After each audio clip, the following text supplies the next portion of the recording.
There's a burning wordplay right in the middle of Daniel chapter 3 that you might have missed. Hi, everyone. This is R.A. Sweeney. Welcome to Wordplay in the Word. Today, I've been doing a lot in Exodus lately. I wanted to jump out of Exodus and look at a really cool wordplay that I found in Daniel.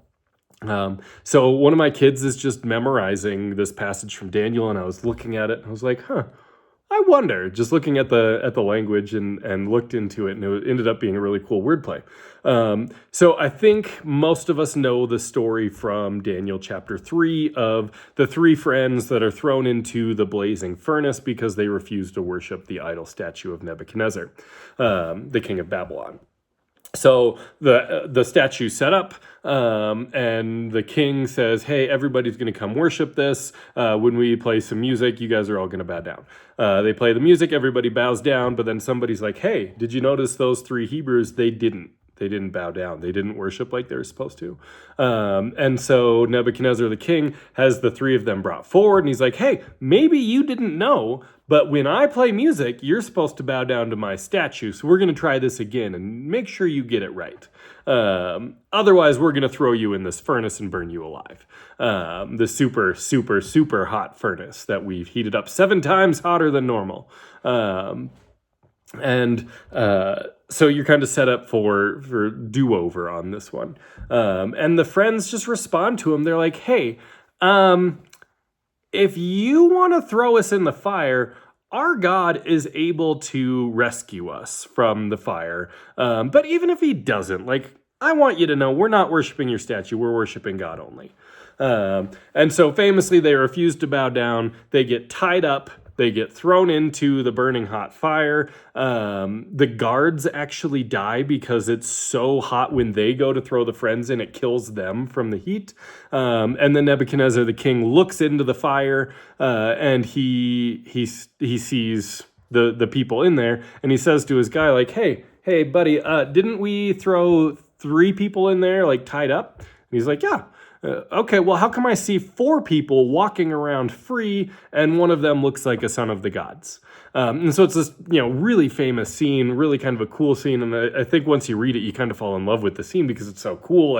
We're sticking it to the man, and we're not doing what you say, and God rescuing and the fire, and it's just really cool.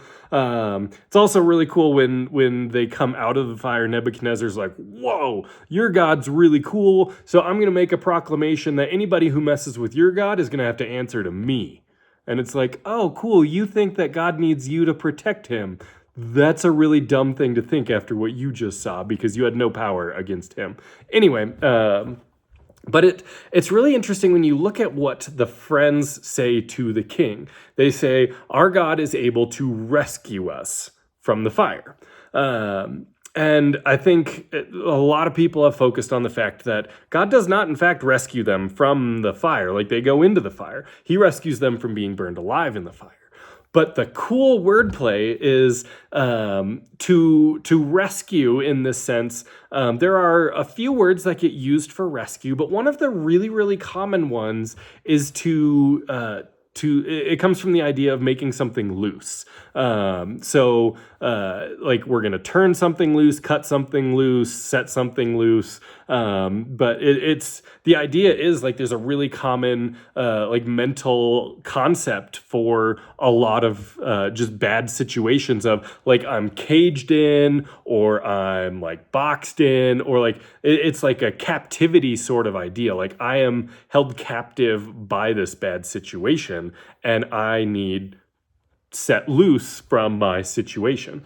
And that's the word they use there is our God can set us loose from the fire, but even if he doesn't, we're still just going to worship him instead of your stupid idol statue.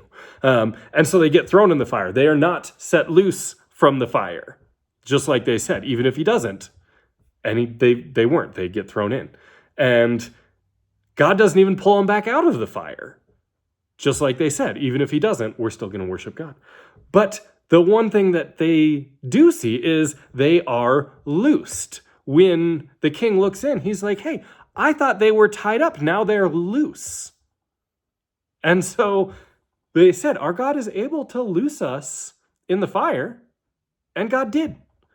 He didn't do what they expected, didn't do what the king expected, didn't do what anybody was expecting. Like, it's the last thing you would think God would do. Like, yeah, go ahead and throw him in, but we'll get the ropes off of there. Which, if the friends were told that, like, hey, if an angel pops up, it's like, hey, we're going to get rid of the ropes, they'd be like, the ropes aren't what we're worried about right now. But it's just kind of a cool juxtaposition of, like, we know God can loose us, and God did loose them. Didn't pull them out of the fire, though. He just was with them in the fire and rescued them from the power of the fire. And so it's just a lot of nuance of that idea of loosing, and what the captivity is, what fire is even able to do. When we see a lot of like the purifying fire of God cannot destroy what's already righteous and what's good. It only destroys the wicked and burns away the bad things. And so a lot of cool imagery there, but I just loved they are loosed, just like they said that God was able to do, but he had an even better plan. Like, yes, I will loose because you said that I could. But also, we're going to do something much bigger, much cooler, much more memorable. So that's just a cool wordplay I wanted to share with you guys. I hope you guys enjoy these as much as I do. I think wordplay is great and really enjoy diving into these. So if you're enjoying these, click subscribe so that you can make sure that you keep up with all of the wordplays that we're releasing, and share these with any friends who you think are as nerdy as I am, and hopefully as nerdy as you are. Otherwise, we will see you next time. I hope this was a blessing. Thanks, everyone.